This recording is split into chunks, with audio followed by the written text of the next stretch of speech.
qui pèsent sur les États et dont bénéficient nos compatriotes français de l'étranger.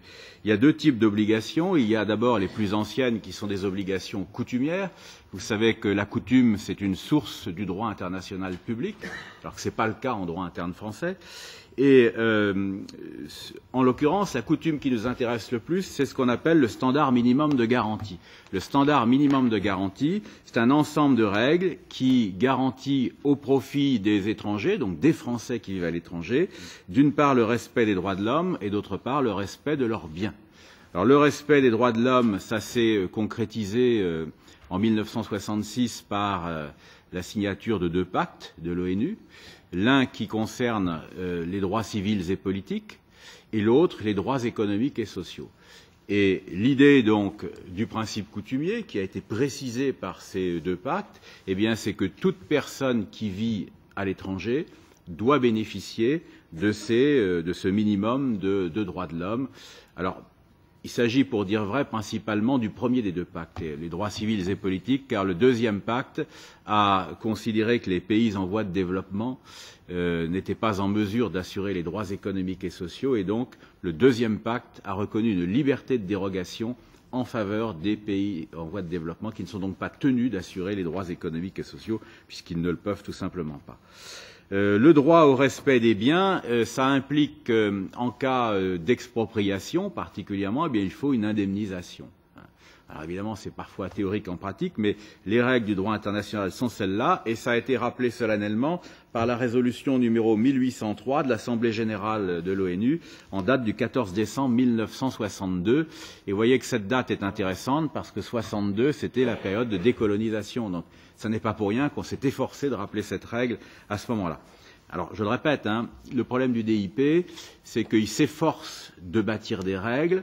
Bien souvent, elles sont respectées, il ne faut pas sombrer dans le pessimisme, mais parfois, elles ne le sont pas. Et on sait bien qu'en ce qui concerne certains Français qui vivaient en Algérie, eh bien, ces règles de respect des biens n'ont pas été respectées, bien entendu. Mais pour autant, les règles existent, il faut le rappeler. Parmi ces obligations internationales, il n'y a pas que des obligations coutumières, il y a aussi des obligations conventionnelles. C'est-à-dire que tout le jeu du DIP, du droit international public, en abrégé CDIP, tel qu'il a été forgé depuis 1648, ça consiste donc à persuader les États souverains de nouer des relations entre eux par des traités. Et donc il y a beaucoup de traités qui ont été passés dans le monde pour garantir justement la situation de leurs ressortissants lorsqu'ils partent à l'étranger. Et on constate qu'il y a trois grandes techniques qui sont utilisées dans les traités. Alors, par ordre d'intérêt croissant, il y a tout d'abord les traités qui garantissent un traitement minimal réciproque à leurs ressortissants. Donc, on fait la liste des dispositions dont auront bénéficié les ressortissants et on s'engage, et la France s'engage à les respecter si, en retour, l'autre État s'engage également à les respecter vis-à-vis des Français. La deuxième technique, c'est le traitement de la nation la plus favorisée, c'est déjà un peu plus élaboré.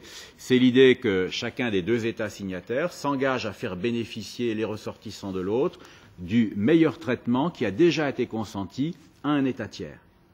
Donc si par exemple la France a déjà consenti un excellent traitement aux ressortissants américains et qu'elle signe avec, je ne sais pas moi, le Guatemala, un traité qui contient cette clause de la nation la plus favorisée, eh bien on s'engage à faire bénéficier les ressortissants du Guatemala des mêmes règles que celles dont bénéficient déjà les ressortissants américains. Et puis troisième possibilité, c'est le traitement national. C'est en réalité ce régime-là dont s'inspire le droit de l'Union européenne, c'est-à-dire que le traitement national, eh bien, on s'entend pour faire bénéficier les ressortissants de l'autre État des mêmes conditions que celles dont bénéficient les ressortissants nationaux. Donc en général, c'est exactement les mêmes droits, sauf évidemment le droit de vote et l'éligibilité. Voilà, ça c'est les obligations très générales, les obligations internationales. Alors ensuite, il y a des problèmes plus spécifiques qui concernent les personnes qui vivent à l'étranger. Et ça me permet d'aborder le deuxième point, c'est la protection diplomatique. Lorsqu'un Français a des problèmes dans l'État dans lequel il vit, eh bien, il est en droit d'attendre que la France lui accorde sa protection diplomatique. La protection diplomatique, qu'est-ce que c'est en droit international public? C'est le droit d'un État, donc de la France, dans notre hypothèse, d'agir en faveur de l'un de ses ressortissants auprès de l'état de séjour de ce ressortissant. Et l'intérêt de cette protection diplomatique, c'est que ça transforme un litige de droit interne, c'est-à-dire qui opposait l'état de séjour aux ressortissants français, en un litige de droit international qui va opposer deux États. Et concrètement, ça signifie que le litige peut se résoudre par un arbitrage qui va opposer les deux États ou encore par la saisine de la Cour internationale de justice. Alors, il y a un arrêt extrêmement célèbre qui remonte à 1924, qui est un arrêt de la Cour permanente de justice internationale, l'arrêt Mavromatis, qui justement rappelle tout l'intérêt de cette protection diplomatique. Et en l'occurrence, c'est la Grèce qui avait souhaité l'utiliser en faveur d'un Grec qui vivait en Palestine, à l'époque la Palestine relevant de la souveraineté britannique. Alors les conditions pour que cette protection diplomatique puisse jouer, je vais droit à l'essentiel, il y en a principalement deux. Première condition, c'est ce qu'on appelle la doctrine des mains propres, c'est-à-dire qu'il faut que l'individu qui souhaite bénéficier de la protection diplomatique n'ait pas contribué aux dommages dont il se plaint. Il faut qu'il soit donc en quelque sorte de bonne foi. Et puis la deuxième condition, qui est la condition essentielle en réalité, c'est qu'il faut avoir épuisé les voies de recours internes. C'est-à-dire que l'individu doit déjà avoir tenté de se défendre devant les tribunaux de l'état de séjour avant de pouvoir espérer profiter de la protection diplomatique. Et ça a été, alors c'est un principe coutumier, très ancien, mais qui a été rappelé par un arrêt de la Cour internationale de justice de 1989 dans l'affaire Elsi. Dans cette affaire, il y avait une société américaine qui avait fait faillite en Italie tout simplement parce que l'Italie avait réquisitionné son usine. Du coup, c'était un peu difficile pour elle de continuer son activité. Et pour se défendre, l'Italie opposait donc aux États-Unis, qui souhaitaient faire jouer la protection diplomatique, opposait le fait que les voies de recours internes n'avaient pas été épuisées. Donc la Cour a profité de cette affaire pour rappeler qu'il faut impérativement épuiser les recours internes. Mais dans cette affaire, c'était le cas d'ailleurs. L'Italie avait opposé une fin de non-recevoir de façon abusive.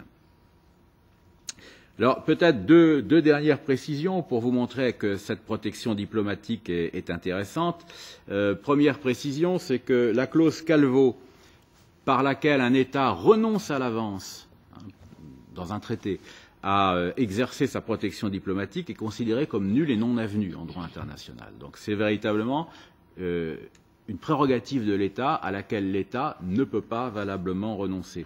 Et puis, autre précision, bien sûr, c'est un pouvoir discrétionnaire de l'État, la protection diplomatique, c'est-à-dire qu'il n'est jamais obligé de l'exercer. Même si un ressortissant le demande, l'État peut décider de ne pas l'exercer.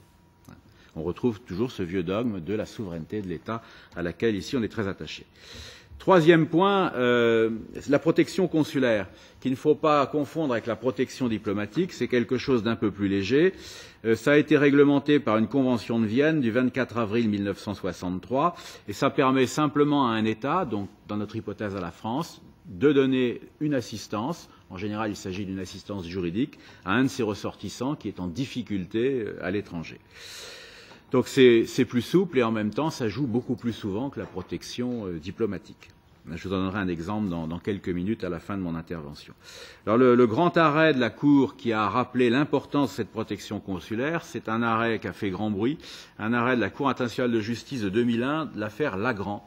Il y avait deux Allemands qui avaient été emprisonnés aux États-Unis.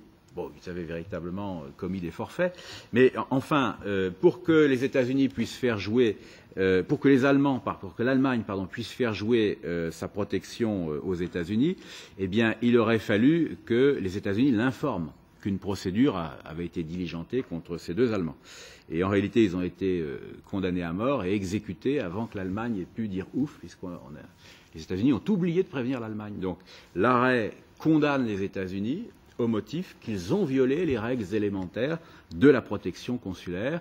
Lorsqu'on s'apprête à condamner un ressortissant, il faut prévenir son État d'origine pour que celui-ci puisse exercer la protection consulaire. Ça n'a pas été fait ici, donc les États-Unis ont été condamnés de façon un peu ignominieuse. C'est pour ça que l'arrêt a fait grand bruit. La Cour a osé condamner les États-Unis. Avec nous aussi, on n'hésite pas ici parfois à critiquer les États-Unis, il faut bien le dire. Donc c'est un point commun entre la Cour et nous. Alors, dernier point, lorsque véritablement les choses se dégradent et que les Français sont emprisonnés à l'étranger, alors il y en a 2200 à l'heure actuelle qui sont emprisonnés à l'étranger, eh bien, il y a une possibilité supplémentaire de leur venir en aide, c'est le transfèrement, c'est-à-dire la possibilité de persuader l'État qui les a emprisonnés, eh bien, de les rendre à la France afin qu'ils puissent purger leur peine d'emprisonnement en France, dans des conditions que vous devinez meilleures, évidemment, en général, qu'à l'étranger. Alors ça, c'est possible. Là encore, c'est grâce à la France. La France est à l'origine d'une convention internationale très importante, qui est la Convention de Strasbourg du 21 mars 1983, qui prévoit cette possibilité de transfèrement. Et à l'heure actuelle, la France a passé donc des conventions de transfèrement avec à peu près la moitié des États du monde, puisqu'elle a passé ce genre de convention avec 78 pays. Donc sur les 193 que comprend l'ONU, vous voyez que ça fait pas loin de la moitié, c'est déjà pas mal. Alors une affaire peut-être un peu précise, c'est l'affaire Florence Cassez. C'est une jeune Française qui avait été emprisonnée en 2005 au Mexique et qui est restée enfermée jusqu'en 2013, donc elle a quand même fait 8 ans de prison, parce qu'elle avait été soupçonnée d'enlèvement. Et en réalité, bon, on le sait maintenant, elle n'avait probablement rien fait, puisque finalement, elle a été relâchée en définitive. C'était son petit ami, en réalité, qui était, lui, un véritable bandit. Elle avait donc, malheureusement, mal choisi son compagnon. Et elle avait été condamnée à 60 ans de prison. Donc la France, dans un premier temps, lui a fait bénéficier de la protection consulaire, avec une assistance juridique. Bon, malheureusement, ça n'a pas empêché la condamnation. Et dans un second temps, en 2009, le président de l'époque, qui était Nicolas Sarkozy, a tenté de faire jouer justement le transfèrement, puisque le Mexique a signé cette convention de transfèrement dont je vous ai parlé. Ça a failli marcher, puis au dernier moment, ça a échoué parce que l'opinion publique mexicaine y était violemment opposée. Donc finalement, le Mexique a reculé, et là, ça n'a pas marché. Mais je le répète, tout s'est finalement bien terminé, puisqu'en 2013, la justice mexicaine s'est rendue compte que le procès avait été mal conduit et a relâché, pour des raisons essentiellement procédurales, Florence Cassez. Voilà, donc vous voyez que je viens de balayer très très rapidement ces 4 grandes séries de règles qui protègent les Français à l'étranger. Peut-être, pour finir, puisque Édouard y a fait allusion, une petite précision concernant les doubles nationaux, puisque vous savez que parmi les Français qui vivent à l'étranger, il y en a beaucoup qui ont une double nationalité. Et donc, il y a pas mal de règles juridiques qui ont été élaborées spécialement pour ce cas-là, et j'aimerais évoquer un arrêt qui est très important et qui montre bien qu'on reste attaché à l'idée que le droit international public est construit sur des États souverains. C'est l'arrêt Nottebohm. C'est un arrêt de la Cour internationale de justice de 1955 qui justement règle le problème de la double nationalité. Alors de quoi s'agissait-il? Monsieur Nottebohm, c'était quelqu'un qui avait la nationalité allemande et également du Liechtenstein, et il avait été incarcéré au Guatemala. Alors il avait été incarcéré parce qu'à l'époque, le Guatemala était en réalité hostile à l'Allemagne, et il avait été incarcéré parce qu'il était considéré comme allemand. Et le Liechtenstein, lui, a estimé qu'il était plutôt liechtensteinien, et donc il a essayé de faire jouer la protection diplomatique. Ça a donné lieu donc à une saisine de la Cour, puisque voilà, le problème, c'est que quand quelqu'un a une double nationalité, quel État doit exercer la protection diplomatique? Ça ne peut pas être les deux, il faut que ça en soit un. Eh bien, le critère qui a été adopté par cette Cour, c'est le critère, je le cite, de la solidarité effective d'existence. C'est-à-dire qu'on va rechercher quel est l'État avec lequel la personne a le plus de liens réels, et on va considérer que c'est cette nationalité-là qui est prédominante. Et dans le cas du pauvre Nottebohm, malheureusement, il était beaucoup plus allemand que ressortissant de Liechtenstein. Donc, on a repoussé la prétention de Liechtenstein de faire jouer sa protection diplomatique. Donc, pour nous, Français, c'est intéressant aussi. Ça montre que la double nationalité en droit international public, c'est quelque chose qui gêne un peu, qui est artificiel. Lorsqu'il y a un coup dur, on fait toujours privilégier une nationalité sur l'autre.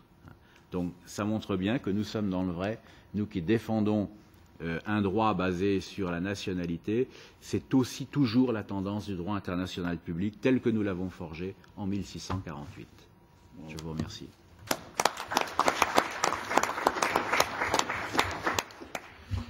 Merci, monsieur le professeur. Je voulais aussi saluer la présence parmi nous de Sylvie Gonine, députée français au Parlement européen, élue du Nord, conseillère municipale de Marc-en-Barreuil, qui est juste en face de moi et qui nous fait l'amitié d'être présente. Et voilà, donc très attachée aux défenses, à la défense de la famille et sur toutes les questions aussi environnementales. Et puis Philippe Loiseau, qui vient de s'asseoir, donc mon compagnon de combat à l'agriculture, agriculteur céréalier en Beauce et qui mènera la tête de liste du Front National en région Centre. Voilà, merci Philippe d'être également parmi nous.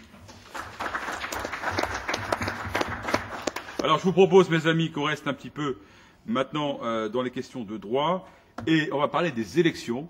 Les élections, c'est quelque chose de très important puisque vous avez la possibilité maintenant de pouvoir voter directement aussi pour vos élus là où vous habitez. Vous savez qu'il y a maintenant 11 circonscriptions. Sur ces 11 circonscriptions, il y a beaucoup de choses à dire et surtout à faire. Alors, pour nous parler des élections des Français de l'étranger, avant de donner la parole pour nous parler cette fois-ci de la représentation des Français établis hors de France, je vais donner tout de suite la parole à Jean-François Lajal sur les élections. Bien, merci Édouard. Alors, Parlement européen, c'est un peu comme à la SNCF, un juriste peut en cacher un autre. Et donc je vais vous parler, je vais essayer d'être bref parce qu'on a pris un peu de retard et puis aussi pour une autre raison, c'est que c'est une matière qui est quand même assez aride. Donc je pense qu'au bout de 10 minutes, vous allez avoir la tête qui gonfle assez vite parce que c'est vrai que toutes ces interventions concernant le droit électoral dont je suis assez coutumier sont pas toujours faciles. Moi, j'aime beaucoup vulgariser les matières complexes. Je suis un peu comme mon ami Le Breton, mais c'est vrai que le droit électoral est une matière complexe. C'est vrai aussi qu'au sein du droit électoral, les dispositions électorales juridiques qui concernent les Français de l'étranger sont encore plus complexes. Alors, c'est vous dire que l'exercice n'est pas facile, mais je vais relever le défi que m'a lancé Édouard et je vais essayer de vous parler de manière synthétique de toutes ces choses-là. Alors, le droit électoral concernant les Français de l'étranger est complexe pour un certain nombre de raisons. D'abord parce que la matière est elle-même complexe, le droit électoral, mais aussi parce qu'il y a des spécificités qui touchent particulièrement des Français de l'étranger, ce qui fait que les règles auxquelles nos candidats en métropole sont habituellement soumises sont une chose, mais elles sont complétées, parfois modifiées substantiellement, par des règles particulières aux Français de l'étranger. Et puis aussi, une des raisons de la complexité du sujet, c'est que les gouvernements, mais c'est maintenant depuis quasiment 20 ans, ne peuvent pas s'empêcher quelques mois, j'ose même plus dire quelques années, quelques mois avant les consultations, de modifier en permanence la règle du jeu. Ils modifient en permanence les dispositions et parfois quelques semaines avant le scrutin. On l'a vu par exemple s'agissant, là on n'était pas des Français de l'étranger, mais des élections cantonales par exemple en 2014. On apprend au mois de décembre, c'est-à-dire 4 mois avant les élections, que désormais tous les candidats vont devoir dans les cantons de 9 000 habitants et plus, se doter d'un mandataire financier, déposer un compte de campagne, etc. On apprend ça 4 mois avant les élections. Bon. Donc, et c'est maintenant, ça devient systématique. Alors, il ne faut pas seulement, quand on suit cette matière, c'est un peu mon rôle au Front National, même si je pense qu'il serait souhaitable que, s'agissant des Français de l'étranger, on ait un référent spécifique en la matière. Mais il est non seulement nécessaire de maîtriser le sujet sur le fond, mais il faut être aussi en veille juridique permanente pour s'assurer que les dispositions n'ont pas changé. Parce que ça change extrêmement vite. Moi, par exemple, tous les matins, je vais quasiment me connecter sur le site Légifrance pour voir s'il n'y a pas une petite modification passée inaperçue du code électoral dans un texte qui, d'ailleurs, des fois, n'a rien à voir dans son objet principal avec la modification de dispositions du code électoral. Des fois, il y a des petites modifications d'articles qui viennent se loger au titre des dispositions diverses dans un texte de loi sur je ne sais trop quel sujet. Et ça, il faut être effectivement en veille permanente. Et c'est vrai aussi pour la jurisprudence, parce qu'il n'y a pas seulement les textes, les décrets, les lois, mais il y a aussi la jurisprudence, les décisions des différentes juridictions que ce soit le Conseil constitutionnel pour les élections législatives, sénatoriales et présidentielles, que ce soit le Conseil d'État pour les autres élections. Il faut suivre ça effectivement très attentivement, mais ça contribue aussi à la complexité du sujet. Alors, je vais évoquer brièvement deux chapitres, le chapitre des candidats, le chapitre des électeurs. Et d'ailleurs, on verra que c'est aussi parfois une des caractéristiques du droit électoral, c'est que parfois il est plus compliqué d'exercer son droit de vote que d'être candidat aux élections. Parce que des fois, un simple électeur, même quand il veut pouvoir exercer son droit de vote, c'est un véritable parcours du combattant. On verra dans un instant, par exemple, que par exemple, le vote par correspondance n'existe plus depuis, je crois, 1982 en métropole, mais qu'il a été rétabli, par exemple, pour un certain nombre d'élections. Donc un certain nombre d'électeurs français de l'étranger ont la possibilité d'exercer le droit de vote, pas seulement le vote par procuration, mais aussi le vote électronique, voire même le vote par correspondance. C'est trois choses complètement différentes dans un certain nombre de scrutins. Je vais y venir dans un instant. Alors, en ce qui concerne les candidats, il y a eu pas mal de chamboulements récents, puisque notamment depuis que les socialistes sont arrivés au pouvoir, 2012 et 2014 ont été les dates les plus importantes.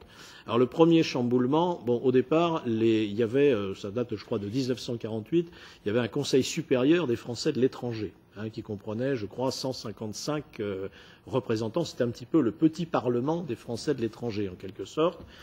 Il y a eu aussi, traditionnellement, il y avait, je crois, 12 sénateurs, il y en a toujours 12 d'ailleurs, élus au titre des Français de l'étranger, ces sénateurs d'ailleurs étant élus par les 155 membres du Conseil supérieur des Français de l'étranger. Donc, jusqu'à une date récente, quand on était Français de l'étranger, on était confronté, évidemment, on pouvait participer aux élections présidentielles, élections, quand on était inscrit sur une liste électorale dans une commune en France, élections législatives, les européennes, etc.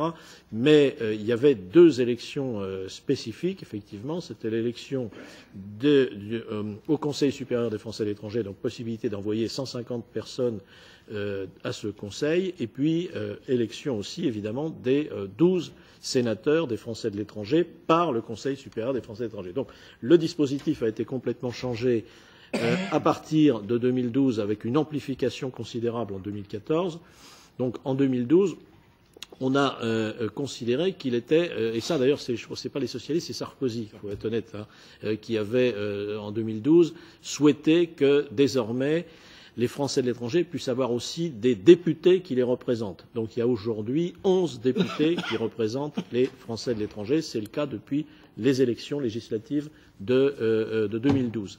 Et puis il y a eu une accélération donc avec le gouvernement socialiste qui en 2014 a voulu, il y avait peut-être quelques arrière-pensées partisanes, il faut bien le dire, parce que dans cette modification permanente des lois électorales, il y a toujours des arrière-pensées très fortement partisanes. Ils ont voulu étendre en quelque sorte l'assise et le corps électoral qui participait à l'élection des sénateurs notamment. C'est la raison pour laquelle on a supprimé ils ont supprimé le Conseil supérieur des Français de l'étranger, qu'ils ont remplacé par une structure qui s'appelle l'Assemblée des Français de l'étranger, ce qu'on appelle l'AFE, qui désormais comprend, je crois, 90 représentants et non plus 155. Et alors, ils ont aussi établi une nouvelle structure, c'est les conseillers consulaires.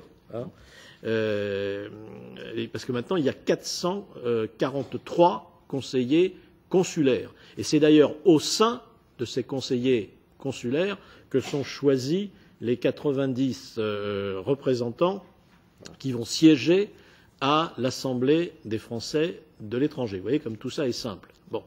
Donc les conseillers consulaires, ils ont une mission un petit peu de représentation de la communauté locale et de faire un peu l'interface entre la communauté française locale et les autorités consulaires. Donc il y en a 443 en totalité. Et ces conseillers consulaires on extrait de ces 443 90 personnes qui, elles, vont siéger à l'Assemblée des Français de l'étranger. Et ce sont ces 443 conseillers consulaires, plus les 11 députés, élus par les 700 000 électeurs des Français de l'étranger, parce que Édouard a rappelé qu'il y a 2 millions de personnes inscrits sur les registres dans les ambassades, dans les consulats, mais sur ces 2 millions de personnes, il y a environ 700 000 électeurs qui sont référencés, qui sont inscrits sur des listes électorales consulaires. La notion de registre dans les consulats et dans les ambassades est différente de la notion de listes électorales consulaires. C'est 2 registres spécifiques. Donc il y a d'un côté 2 millions de personnes qui sont référencées. D'un autre côté, vous avez 700 000 personnes qui sont inscrites sur les listes électorales consulaires. Et donc c'est ces 700 000 personnes qui élisent les 11 députés. Et une fois que les députés sont élus, un café s'il vous plaît, monsieur. Et une fois que une fois que les conseillers consulaires sont élus, et une fois que les députés sont élus, tout ce petit monde-là participe à l'élection des 12 sénateurs. Donc, puisque désormais les 12 sénateurs sont élus non plus simplement par le Conseil supérieur des Français de l'étranger qui n'existe plus, mais par les conseillers consulaires et par les députés qui ont été élus en 2012. Alors vous voyez donc qu'il y a eu un chamboulement assez considérable de l'architecture. Ça a quelque chose de malheureux et bon, parce que ça nous a permis, et ils sont d'ailleurs certains dans cette salle, notamment nos amis de Thaïlande et d'Espagne, ça nous a permis d'avoir des conseillers consulaires. Donc parmi les 443 conseillers consulaires élus sur l'ensemble de la planète, nous avons le privilège d'accueillir dans cette salle certains d'entre eux. Bon. Alors voilà pour ce qui concerne les possibilités de candidature. Alors quand on est Français de l'étranger, on peut aussi évidemment, je vais essayer d'être le plus bref possible, on peut évidemment être candidat aux élections législatives, aux élections sénatoriales, on peut être aussi donc on a des possibilités d'être candidat. Donc, première possibilité, les sénatoriales, deuxième possibilité, législative, troisième possibilité, les élections consulaires. Et les élections à l'Assemblée des Français de l'étranger. Donc il y a des possibilités de représentation qui sont réelles. Et je voudrais encore remercier et saluer le travail qui a été fait par nos amis qui ont réussi à accrocher à cette occasion un mandat. Bravo.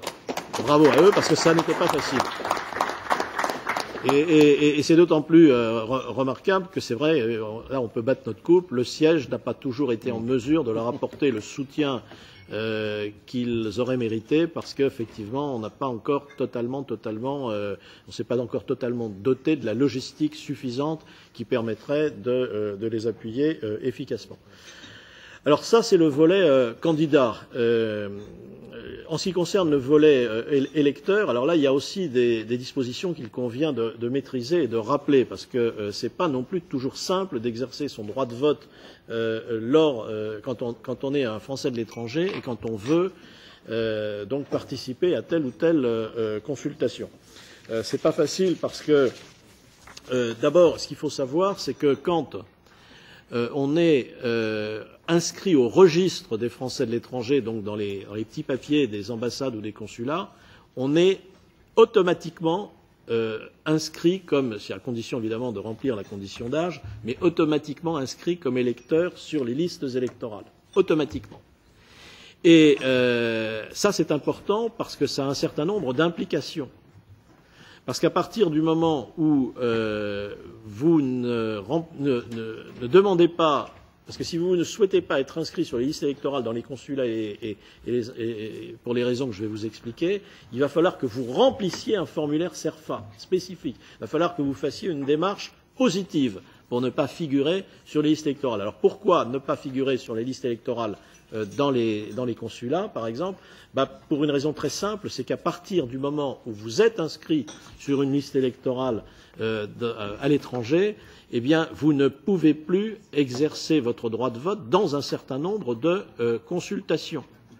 C'est-à-dire qu'à partir du moment où vous allez être inscrit sur une liste électorale consulaire à l'étranger, vous ne pourrez plus, par exemple, à la présidentielle, voter dans votre commune en métropole si vous êtes déjà inscrit sur une liste électorale à l'étranger, puisque si vous vous pointez, par exemple, à l'occasion de vacances, le jour de l'élection présidentielle en métropole pour aller voter dans votre commune d'origine, par exemple, il y aura une mention qui figurera sur la liste électorale de la commune en disant « Ce monsieur est déjà inscrit sur une liste électorale à l'étranger, donc il ne peut pas voter à l'élection présidentielle ». Donc il faut vraiment, quand on est électeur à l'étranger, ou quand on est en tout cas résident à l'étranger, il faut vraiment se poser la question de savoir est-ce que j'accepte d'être automatiquement versé sur la liste les listes électorales à l'étranger, ce qui implique un certain nombre de choses et d'interdictions aussi, ou alors est-ce qu'il faut que je remplisse un formulaire CERFA positif, que je fasse une démarche positive pour ne pas être justement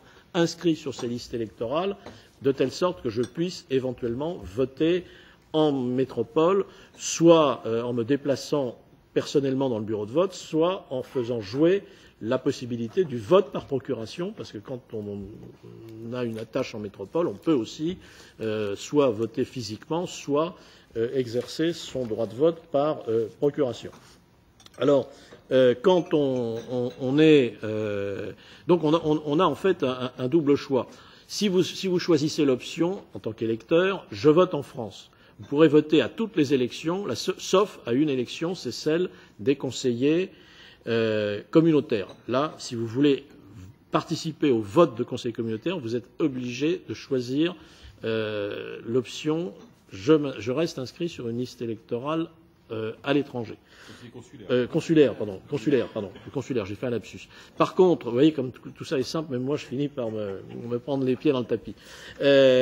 Par contre, si vous choisissez l'option je reste inscrit sur une liste électorale dans le pays étranger où je réside, alors là vous avez un certain nombre de possibilités. Vous pouvez participer à toutes les élections, sauf les élections locales en France, que sont les municipales, les élections régionales et les élections départementales. Vous voyez que tout ça n'est pas simple non plus. Déjà, c'est pas simple quand on veut être candidat, mais c'est pas toujours non plus très simple quand on veut tout simplement, qu'on est un citoyen lambda et qu'on veut exercer son droit de vote, ce qui est quand même la moindre des choses dans une démocratie. Alors, il y a aussi parmi les spécificités des choses qu'on retrouve dans le droit électoral pour les Français de l'étranger qu'on ne retrouve pas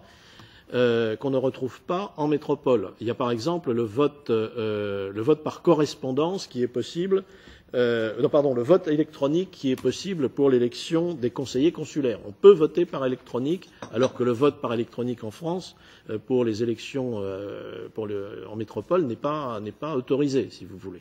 Bon, là, on peut donc soit se déplacer au bureau de vote, soit voter de manière électronique pour l'élection des conseillers consulaires. Bon, un de nos amis me rappelait d'ailleurs qu'il avait la possibilité, à l'occasion des élections consulaires, il avait sur un DVD, il avait les 700 000 adresses électroniques de l'ensemble des électeurs, des Français d'étrangers. Je crois d'ailleurs que c'est un fichier qu'il faudrait peut-être que Édouard tu aies aussi, parce que ça permettrait éventuellement d'adresser par mail un petit journal d'information, si on pouvait faire l'effort de maqueter, je pense qu'on doit avoir ces moyens-là, qui permettrait de toucher les gens dans l'attente d'une structure qui soit l'équivalente de celles qu'ont mises en place l'UMP ou le Parti socialiste. Ils ont de très grosses structures qui fonctionnent très bien avec des moyens très importants. Ils ont des sites internet d'ailleurs qui sont extrêmement bien faits. Il n'est pas interdit d'ailleurs d'aller y puiser de temps en temps quelques informations, parce qu'il y a quand même des informations qui sont intéressantes, etc. Bon, de la même manière, par exemple, que alors ça c'est une curiosité aussi, pour les élections législatives, j'ai rappelé tout à l'heure qu'il y avait 11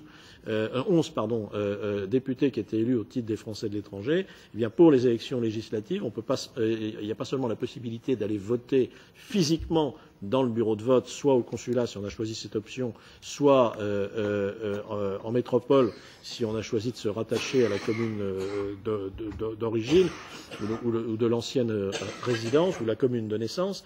Mais il y a aussi la possibilité de voter, bien sûr par correspondance, mais aussi bien sûr par procuration, pardon, mais aussi par correspondance et aussi par voie électronique. Car pour les élections législatives, on peut aussi voter de manière électronique, ce qui n'est pas le cas par contre pour les élections européennes. D'ailleurs, aux élections européennes, vous savez que là aussi, il y a des dispositions spécifiques, puisque les Français de l'étranger étaient rattachés à l'Île-de-France lors des dernières élections européennes. Je crois d'ailleurs qu'Émeric Choprade viendra vous dire un petit coucou, parce qu'il a quand même été un peu élu grâce à certains d'entre vous. Donc, il serait tout à fait. Je pense qu'il aura du plaisir à venir vous dire un petit bonjour, parce que là, il est comme beaucoup de parlementaires, nos parlementaires un peu occupés.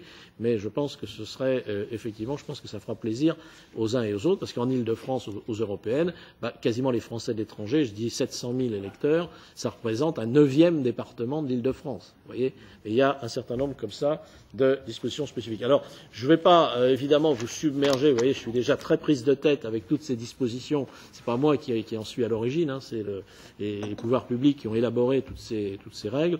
Simplement, vous préciser que si vous souhaitez avoir vraiment des informations extrêmement complète et détaillée sur le sujet.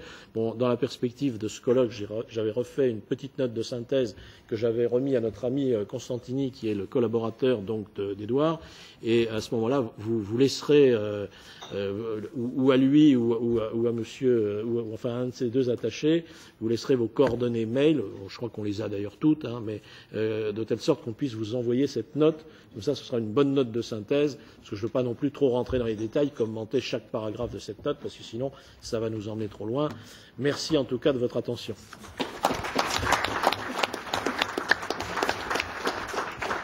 Oui, à ce sujet, je vais demander aux intervenants de ce colloque de bien vouloir nous fournir leurs interventions de manière à ce qu'on puisse les publier.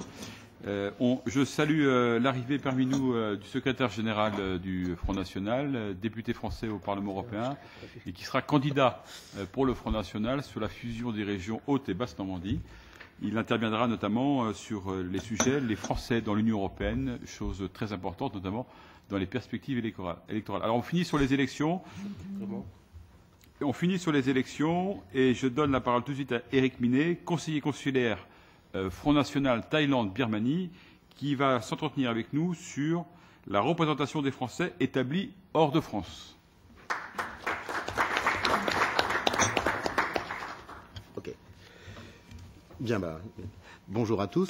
Je ne reviendrai pas sur le cadre qu'a très bien expliqué Jean-François Jalc, que sur le cadre légal de cette représentation, son évolution récente.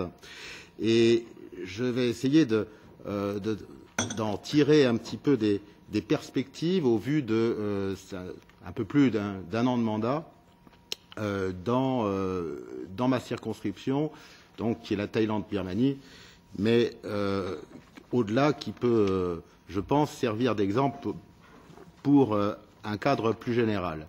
Alors, ça a été rappelé, les conseillers consulaires, dans le cadre de la réforme générale de la représentation, le texte de loi qui les établit, qui est une loi récente de juillet 2013, n'a pas prévu des pouvoirs étendus. On a effectivement, comme l'a dit Jean-François Jalc, un rôle un peu d'intermédiaire, un pouvoir délibératif sur des questions limitées à des aspects sociaux ou éducatifs. On est membre de droit des conseils d'administration des lycées français, des établissements français à l'étranger. Donc, sur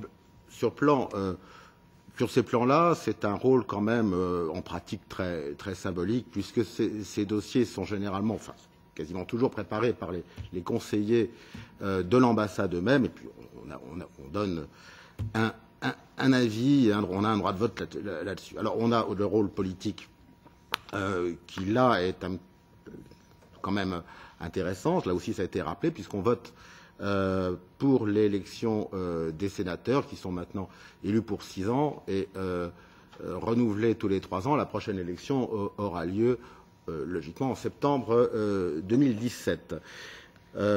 Alors, ce cadre, effectivement, où l'aspect politique semblait très limité, enfin, les initiateurs de la loi le voulaient ainsi, c'est en pratique, nous sommes élus du suffrage universel.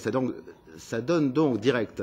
Donc, ça donne une légitimité plus forte que tout le système ancien, rappelé auparavant, où c'était plutôt un système de notables avec des grands organismes représentatifs, parmi lesquels vous avez l'UFE, l'Union des Français de l'étranger, qui date des années 20, à laquelle on a ajouté au début de la présidence de François Mitterrand l'ADFE, puisque l'entourage de M. Mitterrand considérait que l'UFE était plutôt à droite. Donc, en fait, on a deux grands organismes qui ont une représentation très, très forte.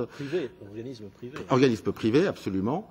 Les liens aujourd'hui, bien que l'ancien système Conseil supérieur des Français de l'étranger ait été modifié, ces liens perdurent. Par exemple, dans les candidats ou dans ceux qui ont été élus, on retrouve beaucoup de personnalités qui étaient déjà conseillers AFE.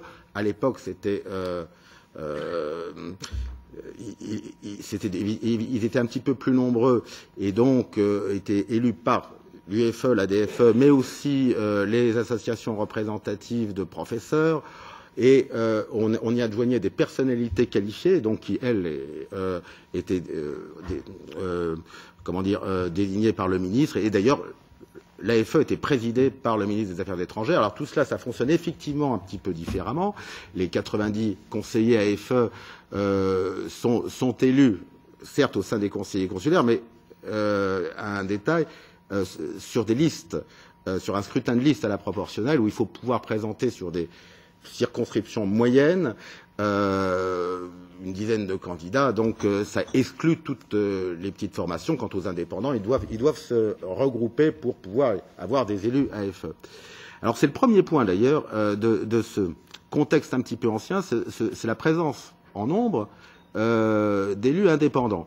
On peut le calculer facilement puisqu'on a eu l'élection en septembre 2014 de 6 sénateurs et on a vu que on a donc les 443 conseillers consulaires plus, je rentrerai pas dans les détails là-dessus, il y a une soixantaine de délégués consulaires qui ont été élus, dont le rôle est uniquement de voter et pour combler une disparité de taille de représentation des circonscriptions consulaires. Bon. Donc ça fait à peu près 500 et quelques votants au collège sénatorial. Et sur ces 500 votants, il y en a plus de 150 qui se sont portés sur aucune des listes des partis dits de gouvernement, UMP, UDI d'un côté et ADFE, Parti socialiste de l'autre, et qui sont des indépendants qui d'ailleurs seraient classés divers droite, enfin voilà. Il y avait deux listes, celle de M. Delpichat et celle de M. Bansard, et Jean-Pierre Bansard ayant raté son élection à une voix près, mais enfin, ça donne le poids de ces indépendants qui ne se reconnaissent après tout pas trop dans ces partis de gouvernement. Donc, on a ce cadre-là qui est spécifique à cette représentation, qui est peut-être un petit peu, selon moi, en train de bouger, si vous voulez. Parce que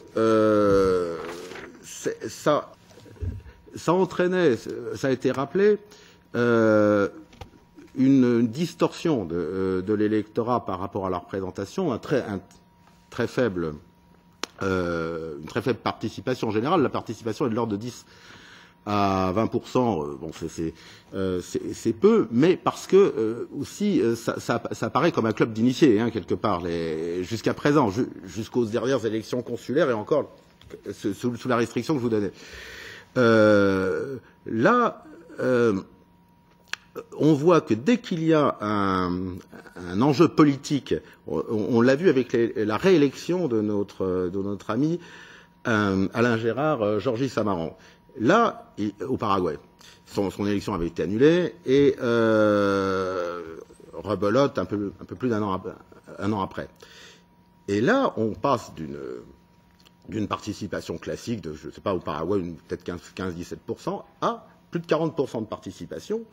Et d'ailleurs, notre ami a été élu sur ces plus de 40% avec plus de 50% en sa faveur, parce qu'il y avait un enjeu politique. Tout d'un coup, les Français disent bah oui, c'est un vote politique.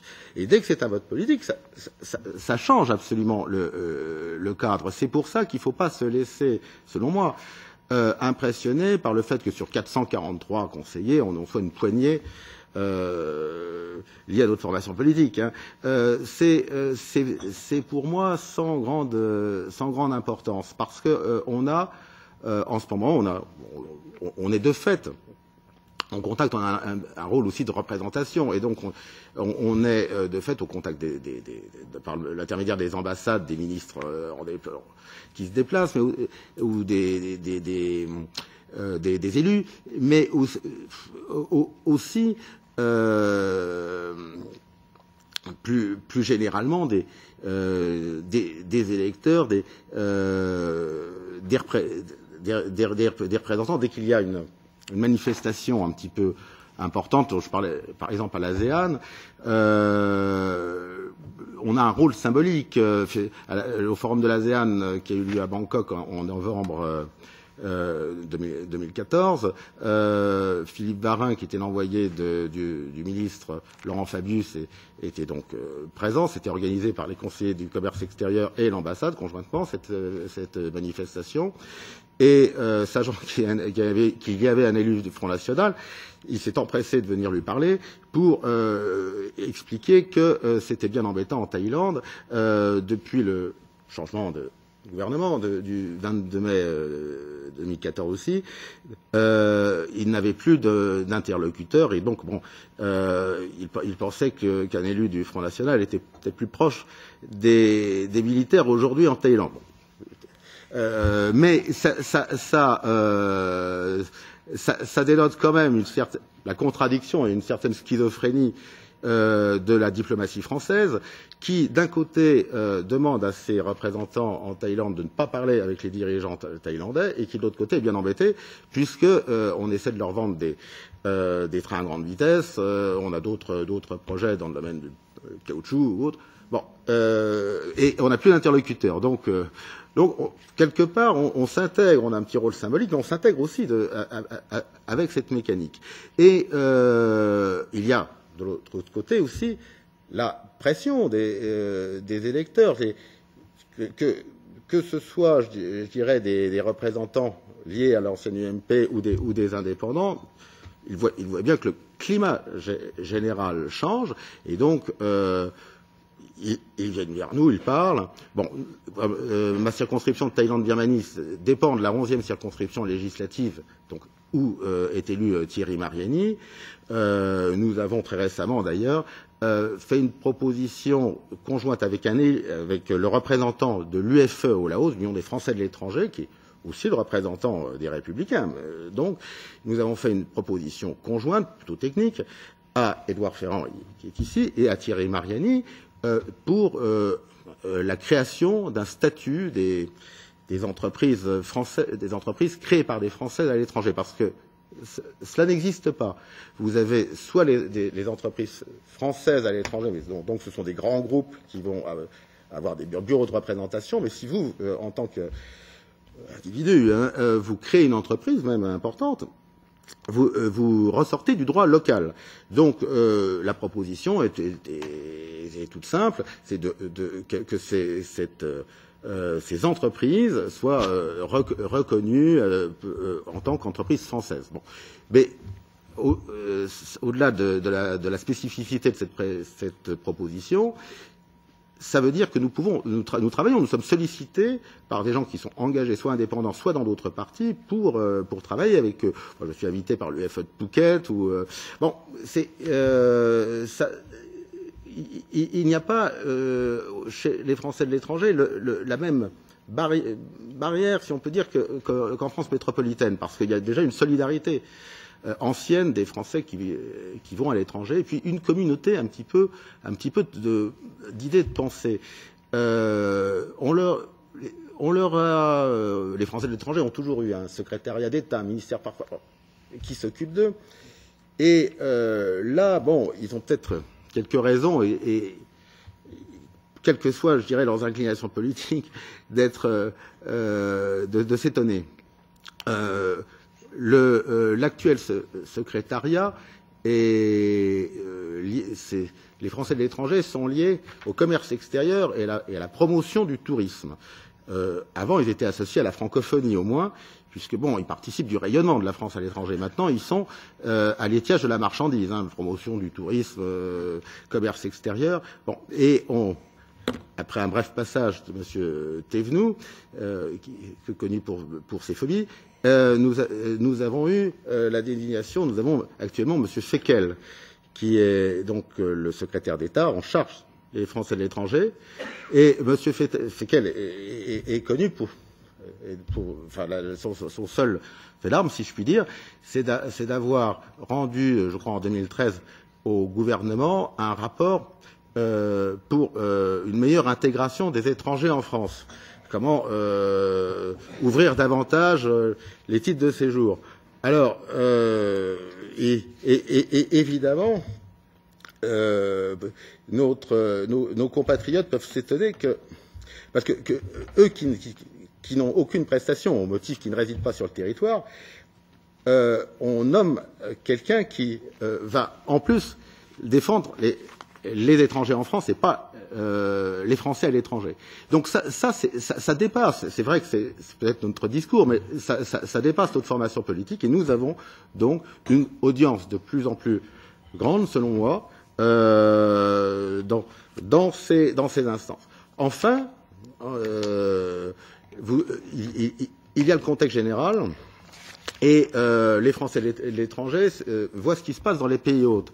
Récemment, Monsieur Attali était, il y a quelques mois, était invité. On a une émission qui passe sur TV5 internationale, était invité par Philippe Dessin, et donc il invitait les Français de l'étranger qui, c'est vrai, ont une ouverture d'esprit. Parce qu'ils vivent ailleurs, et donc il prenait en note nos compatriotes établis hors de France en disant regardez, c'est cette ouverture, c'est le monde de demain. Alors je ne peux pas parler au niveau de tous nos compatriotes établis par le monde, et je crois que la situation diffère entre si vous êtes établi dans l'Union européenne ou si vous êtes au-delà des mers. C'est pas exactement la même chose, mais moi je peux vous dire pour ceux qui vivent en Thaïlande, puisque je réside là, qu'est-ce qu'ils voient? Ils voient un pays où il y a de l'ordre, où on ne confond pas les malandrins, les criminels de tous ordres avec les honnêtes citoyens, où les élèves sont en uniforme, on salue le drapeau, on se lève en l'hymne national, on a l'hymne royal. Si on va au cinéma, bon, il y a un respect des institutions, du roi, de la famille. C'est extrêmement important. C'est un pays où il y a l'État intervient assez peu. L'assistanat social n'existe quasiment pas, mais il y a une grande solidarité. Il y a le rôle de la religion, des familles. Ce qui fait le commerce, le petit commerce n'est absolument pas bridé. Vous montez une échoppe, vous avez une patente à payer une fois par an, et puis voilà. Vous n'avez pas le fisc sur le dos, moyennant quoi il n'y a pas de chômage.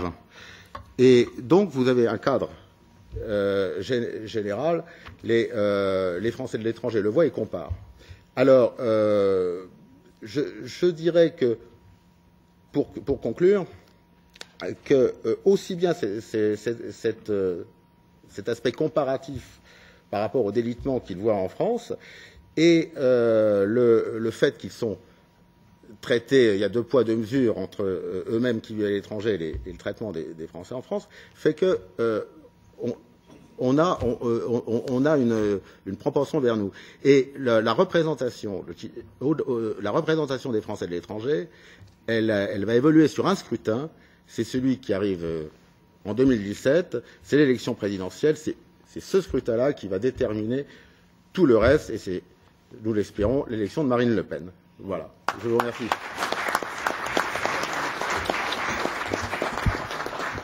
Merci Eric. On salue aussi l'arrivée du secrétaire général du groupe Europe des Nations et des Libertés, 39 députés, Ludovic de Danne, qu'un certain nombre de vous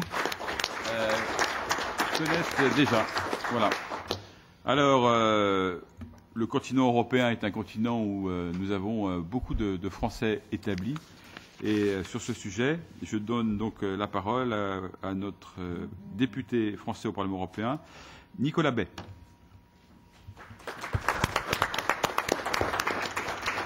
Merci Édouard. Je salue d'abord l'initiative de ce colloque sur une question importante qui est les Français établis à l'étranger d'une façon générale. Je crois qu'il y avait un peu il faut le dire, une lacune à combler dans ce domaine sur l'analyse que nous faisons de ce phénomène, sur les préoccupations qui sont celles de ces Français établis à l'étranger. Et je me réjouis de cette initiative. Je remercie son organisateur Édouard Ferrand qui a une double casquette de chef de notre délégation française au Parlement européen et de secrétaire national aux Français de l'étranger pour le Front National, avec son adjoint qui est présent dans la salle, Philippe Maille. Je crois qu'ils font un travail important et je le remercie de cette initiative, ainsi évidemment que l'ensemble des participants, des intervenants à ce colloque. On a l'habitude au Front National de beaucoup parler d'immigration, un peu moins de parler d'émigration. L'actualité dominante évidemment, nous pousse aujourd'hui à évoquer largement la crise migratoire. Et si le phénomène de l'émigration des Français vers d'autres pays, et notamment de l'Union européenne, est moins spectaculaire, ça n'en est pas moins un phénomène assez inquiétant. Alors d'abord, quelques chiffres très rapidement. Il y a aujourd'hui, chiffre officiel, 627 911 Français qui vivent dans des pays de l'Union européenne. Les chiffres officiels n'indiquent pas les flux, mais c'est-à-dire n'indiquent pas de façon précise le nombre de ces Français qui chaque année vont s'installer dans d'autres pays de l'Union européenne. On ne connaît que le solde migratoire qui est de 40 000 personnes en 2012, l'immigration se situant à environ 200 000 entrées légales par an. S'il faut tenir compte par ailleurs du fait qu'un certain nombre d'entre eux, sans doute pas assez, repartent aussi chaque année dans leur pays d'origine, on peut penser que cette émigration de Français vers les pays étrangers se situe entre 120 et 150 000 par an, ce qui évidemment n'est pas du tout négligeable. Les causes de cette émigration, elles sont multiples et elles sont souvent liées, d'ailleurs, on le sait, à des obligations professionnelles. Les préoccupations de ces Français installés dans d'autres pays de l'Union européenne sont connues. La question de la double fiscalité, lorsqu'ils cumulent des ressources, des revenus à la fois en France et dans le pays où ils sont installés. Ils sont évidemment très préoccupés aussi par les droits en matière de retraite et de santé, et d'une façon générale, leur relation avec notre système de protection sociale. La formation des enfants également dans les lycées et les écoles françaises est aussi une préoccupation dominante. Les Français dans l'Union européenne, ça peut paraître évident, mais ce n'est pas inutile de le rappeler, s'assimilent sans difficulté. Les frontières, les fractures ou les différences culturelles sont minimes et évidemment on n'observe aucun phénomène de communautarisme français dans les pays européens où nos compatriotes sont installés. Voilà, ils vivent évidemment très facilement dans ces pays-là et d'ailleurs leur assimilation ou leur intégration se fait largement, on le sait aussi, par le mariage ou d'une façon générale par la vie matrimoniale. Quand ils partent, et ça c'est un phénomène inquiétant, souvent ce n'est pas pour revenir ensuite. Les études montrent que 46% sont des expatriés à vie, expats libers, qui ont entre 35 et 54 ans et qui, pour 39% d'entre eux, sont expatriés afin d'avoir des meilleures perspectives de carrière. Le motif économique de cette émigration est prépondérant. Le contexte actuel, bien souvent, dans le contexte actuel, bien souvent, les Français voient des opportunités professionnelles. Le ras-le-bol fiscal existe bel et bien. Et de plus en plus de Français se sentent étouffés par le poids des contraintes administratives et fiscales. Ils ont envie de prendre souvent des initiatives économiques dans des pays où les contraintes sont moins lourdes, ou en tout cas, ils ont le sentiment que les contraintes sont moins lourdes. Ces personnes considèrent souvent l'expatriation comme une chance pour leur carrière. Mais il y a également ceux qui ont une activité libérale et qui se sentent pénalisés en France. Les politiques menées de ce point de vue-là, aussi bien par l'UMP que par le PS, n'y sont évidemment pas pour rien. Beaucoup de Français qui quittent la France pour d'autres pays de l'Union européenne jugent que les dirigeants politiques français, et on ne pourra pas leur donner tort, ont une attitude anti-entreprise. L'émigration vers les autres pays européens est un phénomène inquiétant, en nombre comme en qualité, puisqu'il s'agit largement soit d'employeurs actuels ou potentiels, soit de futurs employés, et il faut le dire majoritairement des cadres, qui auraient dépensé et cotisé en France. Quand nos talents partent à l'étranger, 200 000 immigrés légaux, plus des dizaines de milliers d'illégaux, en provenance d'Afrique pour les 3/4 d'entre eux, arrivent en France et n'ont ni les compétences professionnelles, ni la formation, ni même de projet. L'augmentation de la fiscalité a accentué ce phénomène. Des PME ruinées, des grandes entreprises se redéployant à l'étranger, des entrepreneurs allant créer ailleurs, des étudiants qualifiés, des chômeurs dynamiques allant travailler aux quatre coins du monde, dont l'Union européenne. La France est en train de se vider et se sépare d'une partie de ses forces vives. Le communautarisme, l'explosion de la délinquance qui va de pair avec une immigration massive, c'est aussi un des motifs de cette immigration. Beaucoup de Français quittent la France parce qu'ils, tout simplement, ils ne s'y sentent plus bien ou plus en sécurité. Voilà, c'est aussi cette immigration est aussi, même si c'est plus marginal, l'une des conséquences de l'immigration de masse qui frappe notre pays. Voilà, il y a donc des raisons qui sont assez multiples et profondes à cette expatriation, même si évidemment, le motif économique reste absolument dominant. Il y a une étude récente de Jean-Paul Gourevitch, un démographe qui est très pointu sur les questions d'immigration, qui a le mérite d'ailleurs de dire la vérité sur le coût de l'immigration, et qui analyse aussi l'émigration d'une façon générale.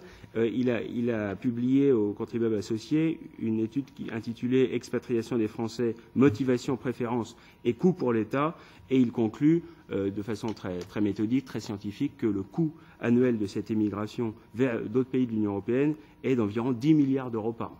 Voilà. Donc c'est évidemment un préjudice pour la France, contrairement à ce qu'on entend parfois, ça n'est pas une chance. Bien sûr, un certain nombre de Français qui s'installent à l'étranger peuvent participer du rayonnement de la France, c'est sans doute vrai, mais il ne faut pas négliger le fait que cette immigration elle a également un coût direct pour nos finances publiques. Il y a bien sûr quelques Français qui s'expatrient au Portugal, en Espagne notamment, pour y avoir une retraite au soleil, mais ce ne sont pas forcément les cas les plus fréquents, même s'ils sont souvent évoqués. Alors, un mot du comportement électoral de ces Français installés dans les autres pays de l'Union européenne. Je rappelle aux élections nationales qu'ils sont seulement 8 à 10% à voter par rapport au nombre d'inscrits. Donc la participation de ces Français installés à l'étranger est extrêmement faible. Ça confirme que pour beaucoup d'entre eux, les distances qui les séparent de la mère patrie ne sont pas forcément très importantes, s'agissant de ceux qui sont dans l'Union européenne, mais il y a quand même une certaine rupture avec la vie civique française. Le peu de ces Français qui se sentent concernés par ce qui se passe en France votent d'ailleurs plutôt pour l'UMP, assez majoritairement. Là, je parle bien, j'insiste, de ceux qui sont installés en Union européenne. On l'a vu, certains secteurs dans le monde où les choses sont plus nuancées, mais s'agissant de ceux installés en Europe, ils votent majoritairement pour l'UMP, une minorité pour le Parti socialiste ou des satellites de gauche, et il faut bien le dire, marginalement pour le Front national.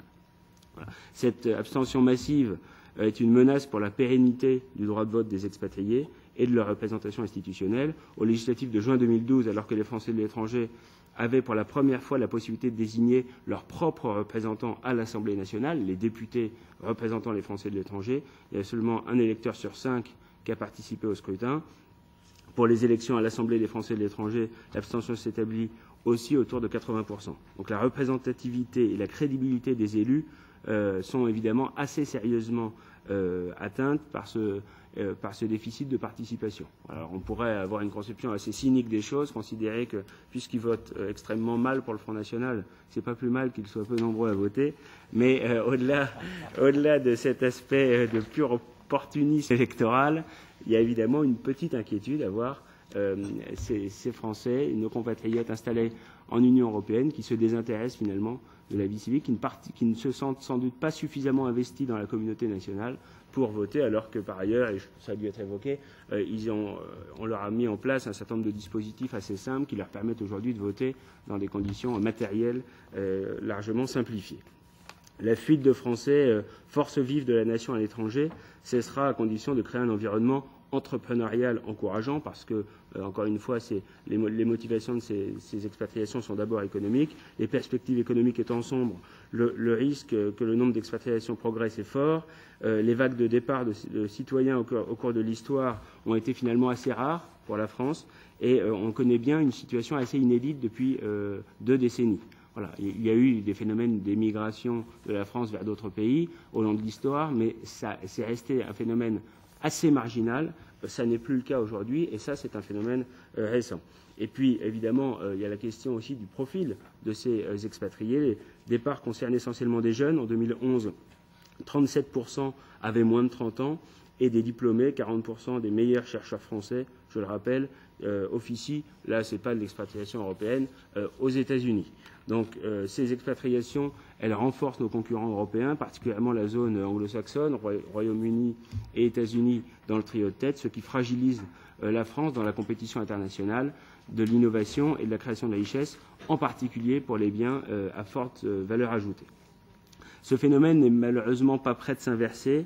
27% des jeunes diplômés cherchant un emploi envisagent l'émigration en 2013, selon des enquêtes d'opinion, et 79% des diplômés des grandes écoles souhaitent vivre et travailler hors de France. Comme nous l'avons déjà dit, les répercussions sont lourdes pour notre situation économique, financière et budgétaire. Les pertes fiscales ou la création d'emplois à l'étranger ne bénéficient en effet pas ou très peu à l'économie française. Alors la présence de plus en plus massive de Français dans l'Union européenne est donc à la fois conséquence et cause du déclin de notre puissance nationale. C'est le reflet de l'appauvrissement de notre nation, incapable de donner la place que les Français et les Français compétents dans des secteurs précis méritent. Cet exil n'est pas une chance pour la France, contrairement à ce que disent parfois les députés ex-UMP, les Républicains. Ce n'est pas par égoïsme patrimonial que de nombreux de nos compatriotes quittent la France, mais parce que beaucoup ne s'y sentent plus forcément chez eux, ne la reconnaissent plus et en ont assez d'un climat social et économique malsain. Les zones de tension ne cessent de s'étendre sur l'ensemble du territoire, la vie est de plus en plus chère, les emplois de plus en plus précaires, l'accès à la propriété est de plus en plus difficile, autant de raisons qui poussent un certain nombre de Français à rompre. Alors c'est la grande question, la question de fond. Est-ce que c'est la France elle-même qu'ils quittent? Est-ce qu'ils brisent ce lien qui les unit avec la nation française? Ça n'est sans doute pas le cas, et ça, on peut s'en réjouir. C'est avant tout, sans doute, une rupture avec la France actuelle, avec la France dirigée successivement par l'UMP et par le PS, qui font évidemment tout pour inciter ceux qui ont envie de prendre des initiatives économiques, les acteurs les plus dynamiques, à quitter la France parce que les perspectives économiques sont évidemment très sombres. Voilà, donc, plus que jamais, je crois, il faut porter une attention particulière sur ce phénomène et puis, et je crois souligner aussi dans notre message politique auprès de nos compatriotes que ce phénomène de l'émigration n'est pas forcément quelque chose de très réjouissant dès lors qu'il prend un caractère massif et que d'autre part ce départ des forces vives de la nation s'ajoute à l'immigration massive que nous connaissons, une immigration venant des pays d'Afrique subsaharienne et du Maghreb, une immigration qui est, elle, d'une catégorie professionnelle dont nous n'avons pas besoin, sans qualification et sans perspective d'emploi. Donc, pour être tout à fait clair, nous avons des gens qui partent, qui sont susceptibles de créer de la richesse nationale, et des gens qui arrivent, qui, eux, viennent plomber les comptes publics et les comptes sociaux. Voilà, je vous remercie.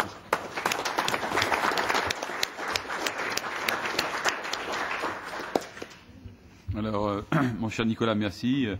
Je crois qu'on partage tous le fait que les Français établis à l'étranger, ici, les 5 continents, sont des gens qui sont hautement qualifiés, entrepreneurs la plupart du temps, salariés pour un certain nombre, mais effectivement, pour un certain nombre, ils ont encore des actions économiques avec la nation, mais la plupart du temps, ils travaillent sous d'autres cieux. Alors, on va parler, après l'immigration, on va parler maintenant du rayonnement culturel. Et je donne la parole tout de suite à Dominique Martinet, ancien élève d'HEC, résident en Tunisie, sur la francophonie. Merci. Alors, je vais tout d'abord vous faire un petit... il marche le micro, là? Vous m'entendez? Bon. Donc, un petit rappel d'abord sur ce qu'on entend par francophonie, qui sera suivi d'un petit historique de la francophonie. Tout d'abord, on parle de francophonie avec un F minuscule, c'est ce que disent les textes, pour désigner les locuteurs français de la francophonie. Donc les gens qui parlent français ou qui pratiquent le français dans le monde, et avec un F majuscule pour figurer tout ce qui est institutionnel au niveau de la francophonie. C'est un peu la différence. Alors la francophonie, ce sont d'abord des hommes et des femmes qui partagent une langue commune, le français, et on estime leur nombre en 2014 à 275 millions de locuteurs répartis sur les 5 continents. Alors si on regarde la carte de la francophonie, bon, les zones qui comprennent plus de 10 millions de francophones, bon, c'est bien évidemment la France et tout ce qui est autour de la France, la Belgique, la Suisse, etc. Peut-être pas la Suisse parce qu'il y a moins d'habitants. Deuxième zone, c'est l'Amérique du Nord, évidemment, avec le Canada, qui est très important. Et puis ensuite, en Afrique, vous avez tout ce qui est le Maghreb, c'est-à-dire Maroc, Algérie, Tunisie, et également l'Afrique centrale avec le Congo. Voilà, donc c'est un petit peu la répartition des plus grands pays francophones dans le monde. Alors, pour revenir sur un petit historique de la francophonie, le terme francophonie est apparu à la fin du XIXe siècle, donc pour décrire l'ensemble des personnes et des pays utilisant le français. Alors, des hommes et des femmes de lettres sont à l'origine de ce mouvement. Mais c'est en 1960 que la première institution gouvernementale francophone voit le jour avec la conférence des ministres de l'Éducation, qui regroupait au départ 15 pays. Cette conférence ministérielle compte aujourd'hui 40 États et gouvernements membres. Elle sera suivie en 1999 par l'Agence universitaire de la francophonie, qui compte aujourd'hui 677 établissements d'enseignement supérieur et de recherche répartis dans 81 pays. Alors, les pères fondateurs de la francophonie, il faut le rappeler, sont quand même le président Senghor, qui était un Sénégalais, le président Bourguiba en Tunisie, un président nigérien et également le prince Norodom Sihanouk, donc dans les années 60. Ça a abouti en 1970 à la signature d'une convention pour la création de l'Agence de coopération culturelle et technique chargée de promouvoir et de diffuser les cultures de ses membres et d'intensifier la coopération culturelle et technique. Donc la coopération s'engage avec cet organisme dans les domaines de la culture et de l'éducation. Donc on peut retenir, si vous voulez, aujourd'hui que la francophonie, avec un grand F, ça devrait être dans le monde la promotion et de l'éducation et de la culture. Ensuite, malheureusement, on a vu malheureusement, peut-être c'est à mon avis malheureusement, bon, après la création des chaînes de télévision et des radios francophones, on a vu après apparaître une nouvelle dimension politique. Bon. Et il y a eu un sommet de la francophonie qui a été réuni en 1986 à Versailles sous la présidence de François Mitterrand. Alors évidemment, ce côté politique de la francophonie a pour nous un petit inconvénient, si vous voulez, et on le ressent bien dans les pays où nous vivons, c'est qu'il y a une grosse prédominance du côté droit de l'hommiste, je dirais, et politique sur le côté culturel et éducationnel. Voilà. Donc aujourd'hui, je vais vous parler un petit peu de ce que je connais le mieux, c'est-à-dire en fait, vu que le temps imparti est assez court, de ce qui se passe en Afrique du Nord.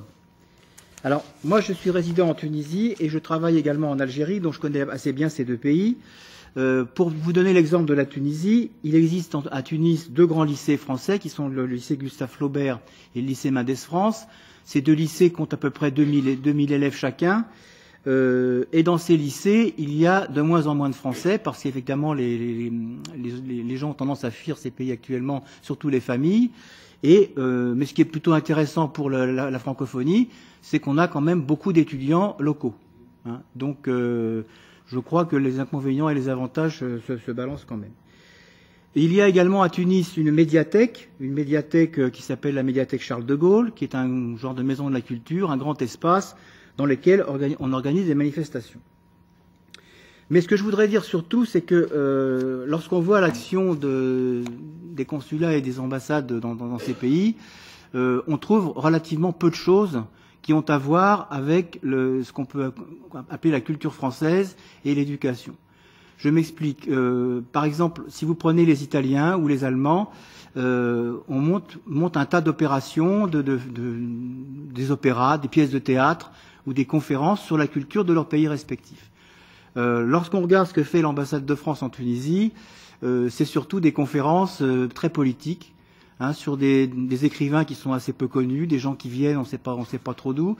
Il y a eu au mois de juin une inauguration de la médiathèque. On a fait venir des groupes de rap. Bon, donc je vois pas en quoi les groupes de rap représentent très bien la culture française. Donc je pense qu'à ce niveau-là, si vous voulez, il y a un grand laxisme et un grand manque au niveau de nos services consulaires et des ambassades. Alors heureusement, ce qu'il faut dire sur le plan positif, c'est que la ville de Tunis compte un théâtre municipal qui a été rénové il y a une vingtaine d'années par les Tunisiens, qui est un bijou architectural du début du XXe siècle, et dans lequel on trouve un certain nombre de spectacles francophones. Bon. Également, l'ancienne basilique Saint-Louis, où Saint-Louis a été enterré lors de la croisade, qui n'est plus une église malheureusement, mais a été transformée en un centre de concert dans lequel les Tunisiens organisent un certain nombre de manifestations, comme l'Octobre musical par exemple, dans lequel tous les pays représentés en Tunisie sont invités à organiser des manifestations. Mais là encore, si vous voulez, on trouve beaucoup des pays comme la Pologne qui amènent leurs artistes, des Allemands, des Italiens. On trouve malheureusement très rarement des artistes français pour la promotion de la musique française ou de la culture française. Voilà. Merci Dominique. On est un petit peu pressé par le temps, puis notre présidente devrait arriver. Alors, un Dominique en chasse l'autre. Donc, je donne la parole tout de suite à Dominique Martin, député européen sur les questions d'emploi au Parlement européen et qui va vous s'entretenir avec nous des frontaliers. Oui, merci. Rapidement, parce qu'on sort un petit peu du contexte quand même, c'est un problème à part. La question des frontaliers. Alors, la notion de frontalier est très simple dans son principe, mais très complexe dans son application et ses implications. Je vous propose donc de partir d'une définition simple de ce qu'est un frontalier, puis d'en aborder la réalité avant de voir ses implications et enjeux pour nous au Front National. Il faut d'abord différencier le frontalier du migrant, de l'expatrié, du travailleur détaché, du saisonnier ou du résident fiscal. Le migrant est quelqu'un qui a quitté son pays pour vivre et en principe travailler à l'étranger. L'expatrié est envoyé par son entreprise travailler dans une filiale à l'étranger où il est en général prise en charge par son entreprise. Il s'agit en général d'une mission de longue durée. Le travailleur détaché est prêté par son entreprise en sous-traitance d'une entreprise étrangère pour un temps donné. On en trouve beaucoup dans les métiers du bâtiment. Ce sont par exemple les plombiers polonais qui vont venir effectuer toute installation d'un chantier. Le saisonnier est un travailleur qui se rend dans un autre pays le temps d'une saison. Ce sont les vendangeurs, cueilleurs, etc. Enfin, le résident fiscal est celui qui choisit de vivre dans un autre pays que le sien pour des raisons fiscales. Il s'agit de professions artistiques, etc. Le statut du frontalier. Définition.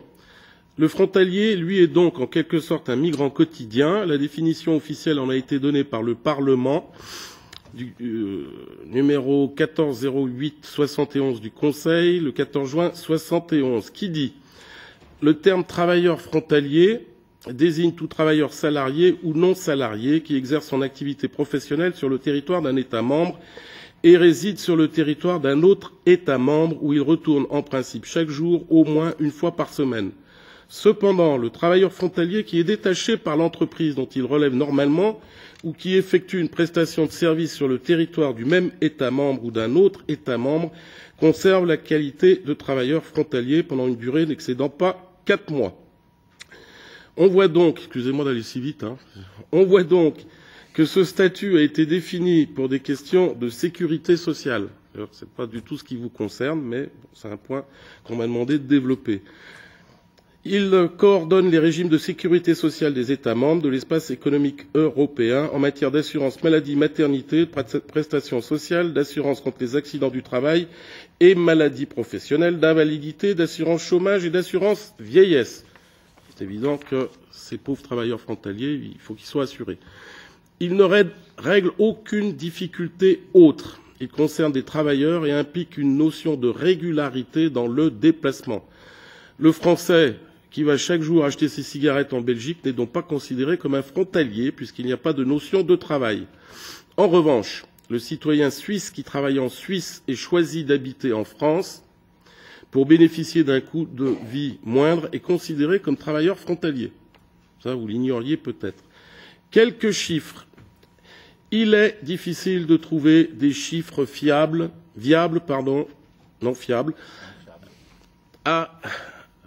et à jour concernant les frontaliers. En France, par exemple, l'INSEE ne publie aucune statistique nationale, mais uniquement des études par région. On estime généralement leur nombre à environ 300 000 en Europe. La Suisse en 2015, ça suit derrière ? Ouais. La Suisse, en 2015, considère recevoir 298 000 travailleurs frontaliers, provenant essentiellement de France, 157 000 environ, d'Italie, 70 000 et d'Allemagne, 61 000. Il y a aujourd'hui plus du double de frontaliers qu'à la fin du XXe siècle. Ça, c'est une notion quand même intéressante à retenir. Les frontaliers français résidant en Rhône-Alpes, Auvergne et Franche-Comté, les travailleurs suisses vivant en France sont environ 80 000. Selon une étude européenne datant de la fin des années 90, il y avait, je vous laisse lire, on va passer, on le voit, ces chiffres sont importants et créent d'importantes difficultés pratiques. C'est surtout ce point-là qui est intéressant. Les difficultés, ces difficultés sont de plus... Tu peux remettre celle d'avant ? Ouais. Ces difficultés sont de plusieurs ordres. On peut les classer en plusieurs catégories qui sont essentiellement finance, aménagement du territoire et marché de l'emploi. S'il y a quelque chose à retenir, c'est surtout cette partie-là. Finance, le frontalier le devient généralement pour des raisons économiques. Il perçoit un meilleur salaire en travaillant de l'autre côté de la frontière que dans son pays. Évidemment, il n'y va pas pour les beaux yeux du pays. Au niveau de l'imposition, la règle mise en place pour éviter la double imposition est que le travailleur frontalier est imposé dans son pays de travail, pour ce qui est de l'impôt sur le revenu, de l'assurance maladie, du chômage et de la retraite, tandis qu'il est imposé dans son pays de résidence pour ce qui est des impôts fonciers et locaux. Deuxième difficulté, l'aménagement du territoire. Ce principe d'imposition pose de grosses difficultés du fait que les travailleurs frontaliers utilisent massivement les équipements publics qu'ils ne financent pas ou peu. Routes, voies de chemin de fer, écoles, hôpitaux, équipements sportifs, etc. Les routes et voies de chemin de fer, notamment, sont utilisées au-delà de ce pourquoi elles ont été conçues, ce qui provoque d'importants engorgements de la circulation. L'accroissement des capacités coûte cher et ne sert qu'aux heures de pointe. Alors, cependant, des conventions bilatérales ont donc été conclues entre les pays afin d'assurer une rétrocession de la manne fiscale dans le pays de résidence pour aider au financement des infrastructures. Toutefois, les pays de travail ne manquent pas de rappeler qu'ils versent des salaires qui sont ensuite dépensés majoritairement à l'étranger. Donc, vous voyez, c'est un débat sans fin entre celui qui donne un salaire et où est dépensé l'argent. La France a signé, pour résoudre ce type de problème, des accords bilatéraux avec Monaco en 1963, la Suisse en 1983, qui ont été revus en 1984, 2005 et 2007, avec l'Allemagne en 2006, la Belgique en 1964, revu en 2008. L'accord avec la Belgique reprend le principe de l'imposition dans le pays de travail. Il introduit cependant une dérogation consistant à l'imposition dans le pays de résidence si le travailleur réside et travaille dans une zone de 40 km de part et d'autre de la frontière. Je ne sais pas s'il y en a qui sont concernés. Dans les relations avec la Suisse, un mécanisme de compensation fiscale de la France vers la Suisse permet de participer à l'entretien des infrastructures des cantons et communes où travaillent les frontaliers. C'est-à-dire que c'est la France qui reverse de l'argent à la Suisse. Il existe cependant une particularité avec le canton de Genève depuis 1973. Il ne s'agit pas d'un accord franco-suisse, mais d'un accord entre la France et le canton et la République de Genève. Genève reverse ainsi 3,5% de la masse salariale perçue par les frontaliers au département de l'Ain et de la Haute-Savoie, qui les redistribue dans les communes pour participer aux charges induites par les familles de travailleurs en Suisse. Rien n'est en revanche prévu pour les frontaliers suisses vivant en France. Alors, ce sont des montants assez considérables. Ainsi, en 2014, la Haute-Savoie a reçu 178 millions d'euros et l'Ain 54 millions. En 2015, cette compensation devrait représenter un total de près de 280 millions, servant principalement aux travaux d'intérêt général comme les routes, les voies ferrées. La Haute-Savoie finance ainsi le projet CEVA, liaison ferroviaire Cornavin-Ovie-Vannes, à hauteur de 1,62 million et provisionne 43 millions dans un fonds départemental d'intervention structurante. Cet accord est actuellement contesté notamment par le mouvement des citoyens genevois. Par exemple, la ville d'Annemasse perçoit chaque année 8 millions d'euros pour son budget. C'est considérable. Hein. Problème, le marché de l'emploi. Et je crois que je tiendrai dans les... C'est là où c'est aussi assez difficile à gérer. Le marché de l'emploi.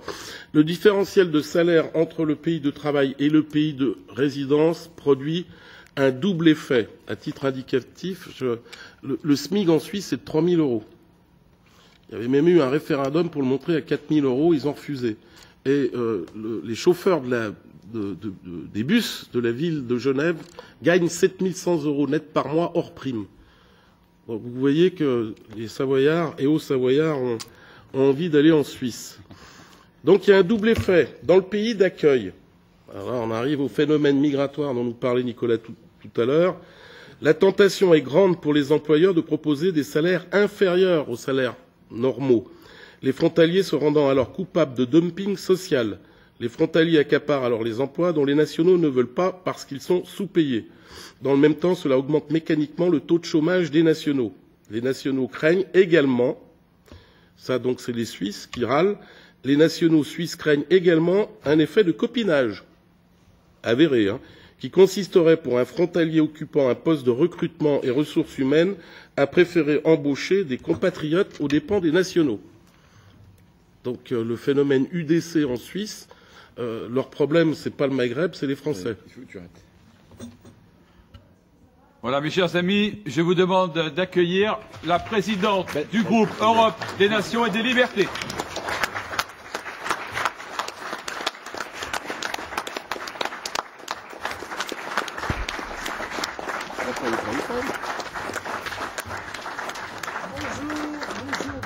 Bonjour. Voilà, chère Marine, la famille nationale n'a pas de frontières et tu as devant toi 50 Français issus des 5 continents et qui sont tout oui à te rencontrer et qui ont fait pour certains plus de 20 000 kilomètres.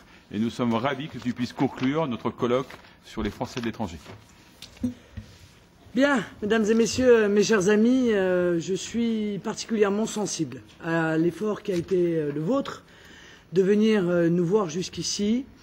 Je voulais vous dire que vous avez un rôle que je considère comme fondamental dans la montée en puissance des idées qui sont les nôtres, dans la défense de notre pays, pas seulement dans sa grandeur, dans l'influence qui est celle de la France, parce que ça, vous le savez, mais cette influence ne fait que baisser, non pas à cause des Français de l'étranger, mais à cause de la situation précisément de notre pays, du laxisme, de la pauvreté de nos dirigeants. Et vous allez donc avoir un rôle essentiel à jouer. Mais surtout parce que j'ai toujours pensé que la caricature qui était faite du Front National est d'autant plus importante que l'on s'éloigne précisément de la France. J'ai remarqué cela dans mes différents voyages. Lorsqu'on va à l'étranger, je m'aperçois que notre mouvement est très mal connu. Il est caricaturé. Il est montré sous des dehors qui sont bien souvent détestables, non pas tant exclusivement de mauvaise foi de la part des médias ou des réseaux des différents pays étrangers, mais simplement par méconnaissance et peut-être aussi par fainéantise. Souvent, on s'aperçoit que l'image de notre mouvement à l'étranger, c'est la conséquence de ce que les médias internationaux disent de lui, et les médias internationaux viennent puiser leur information dans les médias nationaux, en général les plus hostiles à notre mouvement. Or, j'ai toujours considéré que le Front National, plus on le connaît, plus on l'aime.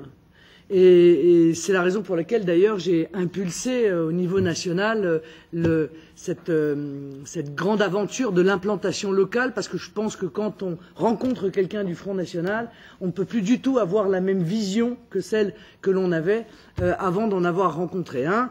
Beaucoup se sont ainsi rendus compte que nous n'avions pas de cornes, que sous notre peau il n'y avait pas d'écailles de serpent et que nous n'avions pas de sabots, contrairement à ce qui était décrit. Donc, vous avez vous aussi ce rôle.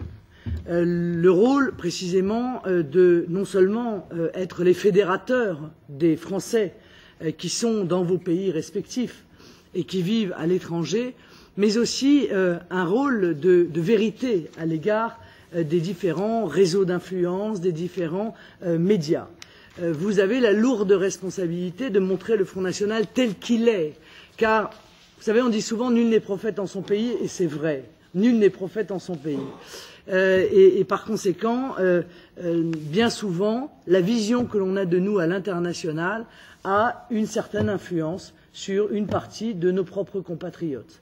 Et plus notre image est mauvaise à l'international, et plus une partie de nos compatriotes vont se dire, bon bah vous voyez, même à l'étranger, ils disent que le Front National est ceci, ceci et cela. Et donc le changement d'image à l'international fait partie intégrante de notre stratégie de conquête du pouvoir. Et c'est aussi cela, je crois, que vous devez mettre en œuvre, dans la limite évidemment des moyens qui sont les vôtres, et je sais qu'ils sont minimes, parce que les moyens du Front National, déjà au niveau national, par rapport aux autres formations politiques, sont minimes. Mais nous avons quelque chose de plus que les autres. Nous croyons profondément, non seulement en nos idées, mais nous croyons profondément en notre pays. Nous ne sommes pas là pour défendre des places, des postes, ou je ne sais quelle booster, je ne sais quelle carrière. Nous sommes là parce que nous pensons que si nos idées ne sont pas mises en œuvre, la France ne sera plus jamais la France. Voilà. Et donc, c'est la raison pour laquelle je pense que vraiment votre rôle est absolument essentiel. J'ai commencé, moi, une tournée à l'étranger. Je suis allé dans un certain nombre de pays et j'ai pu mesurer qu'il suffit bien souvent de briser, de casser quelques idées reçues pour voir changer la manière dont nous sommes perçus. C'est ainsi que je me suis rendu il y a quelques mois maintenant, même quelques semaines, en Égypte, où j'ai pu noter que, de bonne foi, les journalistes égyptiens avaient du Front National une vision qui était bien souvent totalement erronée. Bon. Eh bien, je crois qu'il en est de même dans quasiment l'ensemble des pays. Il y a donc un gros travail à faire, et un gros travail à faire vite. Vite parce que le temps nous est compté, et le temps est compté à notre pays. Et les gigantesques flux migratoires que nous sommes en train de vivre, et qui ne sont, je vous l'annonce, que le début, eh bien, accélère ce temps. Le tic-tac terrible, je veux dire, de l'horloge s'accélère et nous sommes là confrontés à un véritable instinct de survie. Donc, en vous remerciant de tout ce que vous avez déjà fait, je tenais aussi à vous remercier de tout ce que vous allez faire.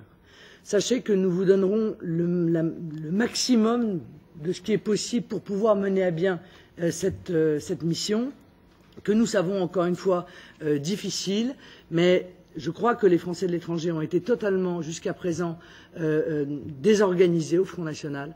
Le travail qui a été effectué n'était pas, je crois, à la hauteur du premier parti de France. Nous voulons changer cela. Nous avons besoin de vous pour le faire. Nous avons besoin de vos propositions. Nous avons besoin de votre énergie et puis de votre autonomie.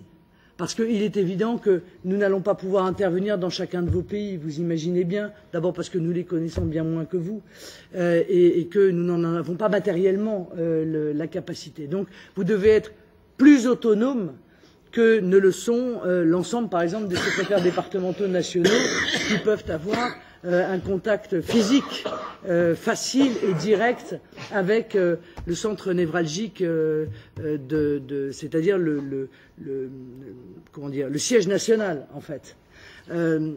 Donc j'ai souhaité que Édouard se charge de cette gigantesque fédération, en fait, des Français de l'étranger, qui est peut-être la plus grande. Et je vous remercie beaucoup de prendre ce travail au sérieux. Et je voudrais que vous repartiez en ayant vraiment conscience que le travail que vous faites au quotidien pour justement ce travail de vérité, pour montrer ce qu'est véritablement le Front National, ce travail de lutte contre la caricature qui est faite de nous, ce travail de recrutement de nouveaux adhérents, eh bien, est une pierre essentielle dans la construction de la route qui, j'en suis convaincu, nous mènera plus vite peut-être que nous l'imaginons au pouvoir.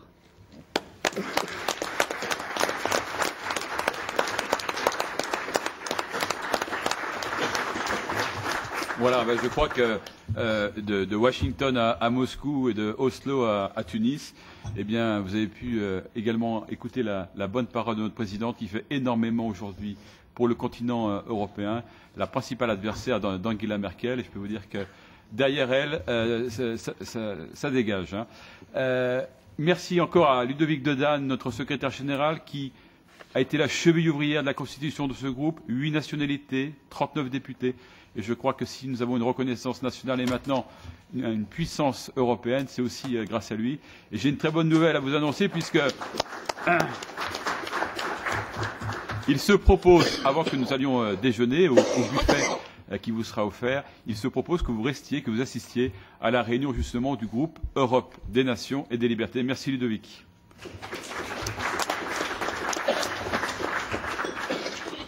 Voilà, et puis peut-être que Marine viendra prendre un verre à notre buffet. Donc vous pourrez également lui poser des questions. Je sais qu'il y a tout un tas de nos amis qui ont des choses à lui dire. Voilà. Merci encore à tous. Ce n'est pas fini. Et puis ce soir, nous nous retrouvons aussi pour dîner chez Alain Lefebvre.